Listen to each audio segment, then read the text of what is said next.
ನಮಸ್ತೆ. ಬೆಳಕು ನಕ್ಷತ್ರ ವ್ಲಾಗ್ಗೆ ಸ್ವಾಗತ. ನೀವೇನಾದರೂ ನನ್ನ ಚಾನಲ್ಗೆ ಹೊಸಬ್ರಾಗಿದ್ದರೆ ಸಬ್ಸ್ಕ್ರೈಬ್ ಮಾಡಿಕೊಂಡು ವೀಡಿಯೋಸ್ನ ನೋಡಿ. ಈ ರೆಸಿಪಿ ಏನಾದರೂ ಇಷ್ಟ ಆದರೆ ಫ್ರೆಂಡ್ ಆ್ಯಂಡ್ ಫ್ಯಾಮಿಲಿಗೆ ಶೇರ್ ಮಾಡಿ. ನಾನಿವತ್ತಿನ ದಿನ ಆಲೂ ಪರೋಟ ಮಾಡೋದನ್ನು ಶೇರ್ ಮಾಡ್ತಾಯಿದ್ದೀನಿ.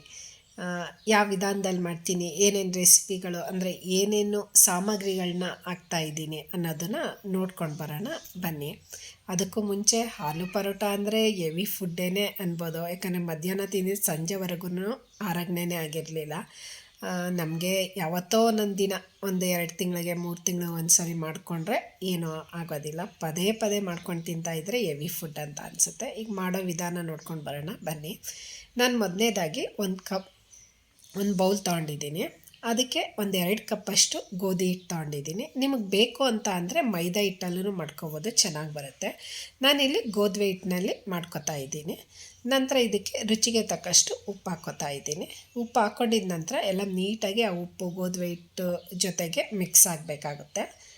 ಎಲ್ಲ ನೀಟಾಗಿ ಮಿಕ್ಸ್ ಮಾಡಿಕೊಂಡು ಸ್ವಲ್ಪನೇ ನೀರು ಹಾಕ್ಕೊಂಡು ಕಲಿಸ್ಕೋಬೇಕಾಗುತ್ತೆ. ಗೋಧಿ ಹಿಟ್ಟನ್ನ ನಾವು ಸೇಮ್ ಚಪಾತಿ ಹಿಟ್ಟು ಅದಕ್ಕೆ ಯಾವ ರೀತಿ ಕಲಸಿಟ್ಕೋತೀವಿ ಅದೇ ರೀತಿ ಕಲಿಸ್ಕೋಬೇಕಾಗುತ್ತೆ.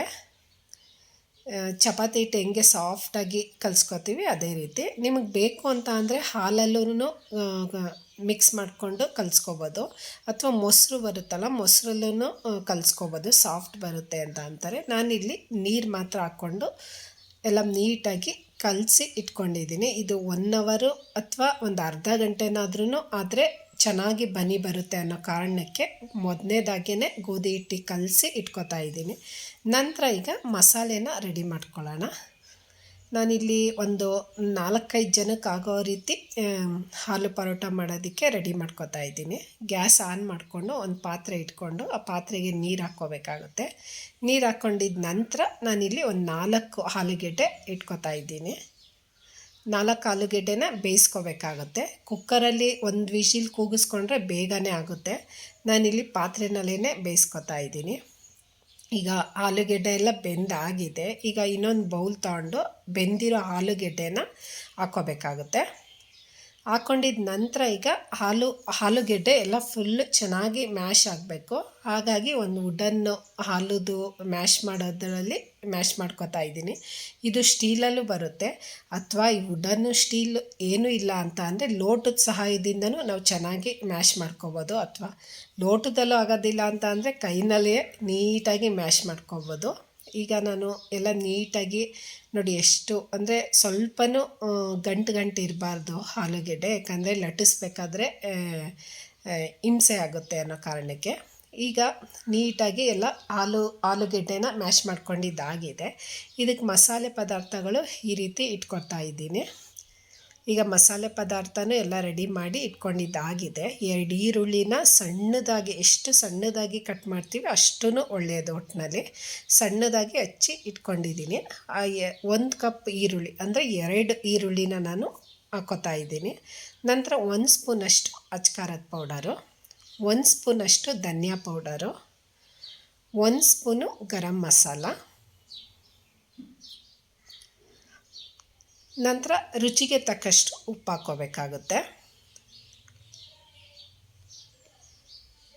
ಸ್ವಲ್ಪ ಒಂದು ಚಿಟಿಕೆ ಅಥವಾ 1/4 ಸ್ಪೂನಷ್ಟು ಅರಶಿನ, ಆ ನಂತರ ಕೊತ್ತಂಬರಿ ಸೊಪ್ಪಂತೂ ಎಲ್ಲ ರೆಸಿಪಿಗಳಿಗೂ ಇರಲೇಬೇಕು. ಒಟ್ಟಿನಲ್ಲಿ ಅದ್ರ ಘಮನೇ ಸ್ಮೆಲ್ಲೇ ಬೇರೆ ಥರ ಅಂತಲೇ ಅನ್ಬೋದು, ಅಷ್ಟು ಚೆನ್ನಾಗಿರುತ್ತೆ ಒಟ್ಟಿನಲ್ಲಿ. ಈಗ ಎಲ್ಲ ಮಸಾಲೆನೂ ಹಾಕ್ಕೊಂಡಿದ್ದ ನಂತರ ನಾವಿಲ್ಲಿ ನೀಟಾಗಿ ಮಿಕ್ಸ್ ಮಾಡ್ಕೋಬೇಕಾಗುತ್ತೆ. ಆ ಆಲೂಗೆಡ್ಡೆ ಮತ್ತು ಗರಂ ಮಸಾಲಗಳು, ಖಾರದ ಪುಡಿ ಎಲ್ಲ ಹಾಕ್ಕೊಂಡಿದ್ವಲ್ಲ ನಾವು, ಈರುಳ್ಳಿ, ಆ ಕೊತ್ತಂಬರಿ ಸೊಪ್ಪು ಎಲ್ಲ ನೀಟಾಗಿ ಮಿಕ್ಸ್ ಮಾಡಿ ಇಟ್ಕೊಂಡಿದ್ದಾಗಿದೆ. ಈಗ ನೋಡಿ ಎಲ್ಲ ನೀಟಾಗಿ ಮಿಕ್ಸ್ ಮಾಡ್ಕೊಂಡಿದ್ದಾಗಿದೆ, ಒಂದು ಅದಕ್ಕೆ ಬಂದಿದೆ ಒಟ್ಟಿನಲ್ಲಿ.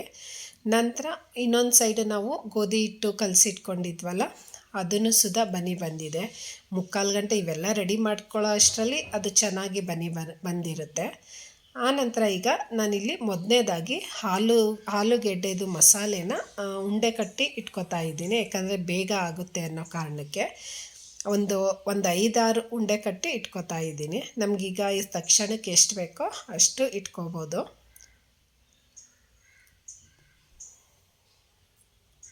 ಈಗ ಒಂದು 6 ಉಂಡೆ ಕಟ್ಟಿ ಇಟ್ಕೊತಾ ಇದ್ದೀನಿ. ಅಂದರೆ ಬೇಗ ಅಂದರೆ ಉಂಡೆಗಳು ಕಟ್ಟಿ ಇಟ್ಕೊಬಿಟ್ರೆ ಬೇಗ ಆಗುತ್ತೆ ಅನ್ನೋ ಕಾರಣಕ್ಕೆ. ಇದು ನಾವು ಬೇಕಾದರೆ ಈಗ ದೋಸೆ ಮಾಡಿರ್ತೀವಿ, ಆ ದೋಸೆನಲ್ಲೇ ಆಲೂಗೆಡ್ಡೆ ಪಲ್ಯ ಏನಾದರೂ ಉಳಿದಿದ್ರೆ ಆ ಪಲ್ಯದಲ್ಲೂ ಸುದ ಇದೇ ರೀತಿ ಪರೋಟ ಮಾಡ್ಕೋಬೋದು, ಚೆನ್ನಾಗಿರುತ್ತೆ. ಈಗ ಉಂಡೆ ಎಲ್ಲ ಕಟ್ಟಿದ್ದಾಗಿದೆ. ಈಗ ನೆಕ್ಸ್ಟ್ ನಾವು ಗೋಧಿ ಹಿಟ್ಟನ್ನು ತೊಗೊಂಡು ಅದನ್ನು ಉಂಡೆ ಕಟ್ಟಿಟ್ಕೊಬಿಟ್ರೆ ಬೇಗ ಒತ್ತೋದಕ್ಕೆ ಈಸಿ ಆಗುತ್ತೆ ಅನ್ನೋ ಕಾರಣಕ್ಕೆ. ಈಗ ಪಾತ್ರೆಯಲ್ಲಿ ಎಷ್ಟೇ ನೀಟಾಗಿ ಕಲಸಿ ಇಟ್ಕೊಂಡಿದ್ರು ಒಂದ್ಸಲ ಕಲ್ ಮೇಲೆ ಹಾಕಿ ಬಂದಿದೆಯಾ ಏನು ಅಂತ ಚೆಕ್ ಮಾಡಿಕೊಂಡ್ರೆ ತುಂಬಾ ಚೆನ್ನಾಗಿ ಬರುತ್ತೆ ಅಂತಲೇ ಅನ್ಬೋದು. ಈಗ ಈ ಗೋಧಿ ಹಿಟ್ಟನ್ನು ಉಂಡೆ ಕಟ್ಟಿ ಇಟ್ಕೊಬಿಟ್ರೆ ಬೇಗ ರೆಡಿ ಮಾಡ್ಕೊಳ್ಳೋದಕ್ಕೆ ಈಸಿ ಆಗುತ್ತೆ. ಈ ಗೋಧಿ ಹಿಟ್ಟನ್ನು ಉಂಡೆ ಕಟ್ಟಿ ಇಟ್ಕೊಳ್ಳೋಣ. ಇದಂತೂ ಅಪರೂಪಕ್ಕೆ ತಿನ್ನೋದು ಒಳ್ಳೆಯದು. ಒಟ್ಟಿನಲ್ಲಿ ಒಂದು 2 ತಿಂಗಳು 3 ತಿಂಗಳಿಗೆ ಬೇಕು ಅಂತ ಅನ್ನಿಸ್ದಂಗೆ ಮಾತ್ರ ಮಾಡ್ಕೋಬೋದು. ವಾರಕ್ಕೊಂದ್ಸಲಿ ಮಾಡ್ತೀವಿ ಅಂತ ಅಂದ್ರೂ ಹೆವಿ ಫುಡ್ ಅಂತಲೇ ಅನ್ಬೋದು ಒಟ್ಟಿನಲ್ಲಿ. ಈಗ ಉಂಡೆ ಕಟ್ಟಿದ್ದಾಗಿದೆ. ಈಗ ಇದು ಲಟ್ಸೋದಕ್ಕೆ ನೀವು ಎಣ್ಣೆನಾದ್ರೂ ಯೂಸ್ ಮಾಡ್ಬೋದು, ಇಲ್ಲ ಅಂದರೆ ಗೋಧಿ ಹಿಟ್ಟಾದ್ರೂ ಹಾಕ್ಕೋಬೋದು. ನಾನಿಲ್ಲಿ ಗೋಧಿ ಹಿಟ್ಟಲ್ಲಿ ಹಾಕ್ಕೊಂಡು ಲಟ್ಟಿಸ್ಕೊತಾ ಇದ್ದೀನಿ. ನೀವು ಎಣ್ಣೆ ಬೇಕು ಅಂತ ಅಂದರೆ ಎಣ್ಣೆನಾದರೂ ಹಾಕ್ಕೋಬೋದು. ನಂತರ ಈಗ ನಾನು ಗೋಧಿ ಹಿಟ್ಟನ್ನ ಸ್ವಲ್ಪ ಲಟ್ಟಿಸ್ಕೊತಾ ಇದ್ದೀನಿ. ಸೇಮ್ ನಾವು ಕಾಯಿ ಉಬ್ಬಿಟ್ಟು ಅಥವಾ ಕಾಳು ಉಬ್ಬಿಟ್ಟೆಲ್ಲ ಮಾಡಲ್ವ, ಸೇಮ್ ಅದೇ ರೀತಿ. ಅದು ಸ್ವೀಟಲ್ಲಿ ಮಾಡ್ತೀವಿ, ಇದು ಖಾರದಲ್ಲಿ ಮಾಡ್ತಾಯಿದ್ದೀವಿ ಅಷ್ಟೇ. ಅಂದರೆ ಅದು ಸ್ವಲ್ಪ ಜಾಸ್ತಿ ಎಣ್ಣೆ ಹಾಕ್ಕೊಂಡು ಕೈನಲ್ಲೇ ತಟ್ಕೋಬೇಕಾಗುತ್ತೆ. ಇದನ್ನು ಲಟ್ಟಣಿಗೆಲಿ ಲಟ್ಟಿಸ್ಕೋಬೇಕಾಗುತ್ತೆ. ಈಗ ಒಂದು ಸ್ವಲ್ಪ ಮೀಡಿಯಮ್ಮಾಗಿ ನಾನು ಒತ್ಕೊಂಡು ಆನಂತರ ಮಧ್ಯಭಾಗಕ್ಕೆ ಆಲೂಗೆಡ್ಡೆ ಮಸಾಲೆನ ಇಟ್ಕೊತಾ ಇದ್ದೀನಿ. ಇಟ್ಕೊಂಡು ಆ ಗೋಧಿ ಹಿಟ್ಟೆಲ್ಲ ನೀಟಾಗಿ ಕವರ್ ಮಾಡಿಕೊಂಡು ಎಕ್ಸ್ಟ್ರಾ ಇರೋದನ್ನು ತೆಗಿಬೇಕಾಗುತ್ತೆ. ಯಾಕಂದರೆ ಇಲ್ಲಾಂದರೆ ಗೋಧಿ ಹಿಟ್ಟು ಥರ ಬರುತ್ತೆ.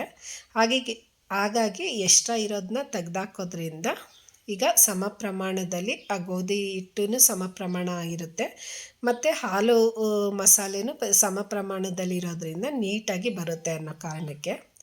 ಈಗ ಇನ್ನೊಂದು ಸ್ವಲ್ಪ ಹಿಟ್ಟು ಹಾಕ್ಕೊಂಡು ಲೈಟಾಗಿ ಲಟ್ಟಿಸ್ಕೋಬೇಕಾಗುತ್ತೆ. ಯಾಕಂದರೆ ನಾವು ಚಪಾತಿ ಹಿಟ್ಟು ಥರ ತೀರಾ ಪ್ರೆಸ್ ಮಾಡಿದ್ರೆ ಬೇಗ ಅಂದರೆ ಕಿತ್ತೋಗೋ ಚಾನ್ಸಸ್ ಇರುತ್ತೆ. ಹಾಗಾಗಿ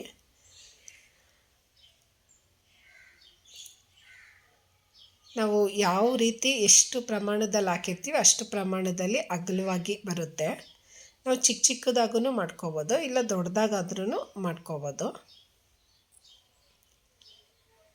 ಈಗ ನೋಡಿ ಇದು ಲಟ್ಟಿಸ್ತಾ ಸ್ವಲ್ಪ ಸೈಡಲ್ಲೆಲ್ಲ ಬರ್ತಾ ಇದೆ. ಯಾಕಂದರೆ ಲಟ್ಟಿಸ್ದೇ ಹೋದರೆ ಸ್ವಲ್ಪ ಅಂದರೆ ದಪ್ಪವಾಗಿ ಚೆನ್ನಾಗಿರೋದಿಲ್ಲ ತಿನ್ನೋದಕ್ಕೆ. ಈಗ ಲಟ್ಸ್ಕೊಂಡಿದ್ದಾಗಿದೆ.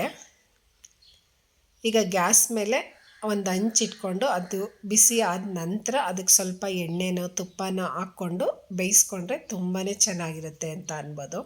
2 ಸೈಡು ನೀಟಾಗಿ ಬೇಯಿಸ್ಕೋಬೇಕಾಗುತ್ತೆ. ಈಗ ಇನ್ನೊಂದು ಸ್ವಲ್ಪ ಮೇಲ್ಗಡೆಗೆ ಒಂಚೂರು ತುಪ್ಪ ಹಾಕ್ತೀನಿ.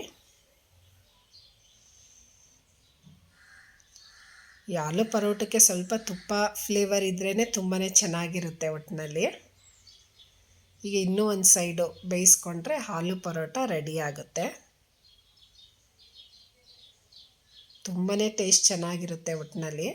ಅಂದರೆ ಅದೇ ಹೇಳಿದ್ನಲ್ಲ, 1 ತಿಂಗಳು 1-2 ತಿಂಗಳು 3 ತಿಂಗಳು ಒಂದ್ಸಲ ಮಾಡಿಕೊಂಡ್ರೆ ತುಂಬ ಒಳ್ಳೆಯದು ಒಟ್ಟಿನಲ್ಲಿ. ಈಗ ಈ ಸೈಡನ್ನು ಸ್ವಲ್ಪ ತುಪ್ಪ ಹಾಕ್ಕೊಂಡು ಈಗ 2 ಸೈಡು ನೀಟಾಗಿ ಬೇಯಿಸ್ಕೊಂಡಿದ್ದಾಗಿದೆ. ನೀವು ಯಾವ ಥರಲ್ಲಿ ಈಗ ಪರೋಟ ಮಾಡ್ತೀರಾ ಅಥವಾ ಎಕ್ಸ್ಟ್ರಾ ಇನ್ನೇನಾದರೂ ಸಾಮಾನುಗಳು ಹಾಕಬೇಕಾಗಿತ್ತಾ ಅನ್ನೋದನ್ನು ಕಮೆಂಟ್ ಬಾಕ್ಸಲ್ಲಿ ತಿಳಿಸಿ. ಈಗ ಆಲೂ ಪರೋಟ ರೆಡಿಯಾಗಿದೆ. ಅದ್ರ ಜೊತೆಗೆ ಮೊಸರು ತೊಗೊಂಡಿದ್ದೀನಿ. ಮೊಸರಂತೂ ಒಳ್ಳೆ ಕಾಂಬಿನೇಷನ್ ಅಂತಲೇ ಅನ್ಬೋದು. ನೀವು ಚಟ್ನಿ ಬೇಕಾದ್ರೂ ಕಾಂಬಿನೇಷನ್ ಮಾಡ್ಕೋಬೋದು. ನಾನಿಲ್ಲಿ ಮೊಸರು ಇಟ್ಕೊಂಡಿದ್ದೀನಿ. ತುಂಬಾ ಸಾಫ್ಟಾಗಿತ್ತು ಅಂತಲೇ ಅನ್ಬೋದು.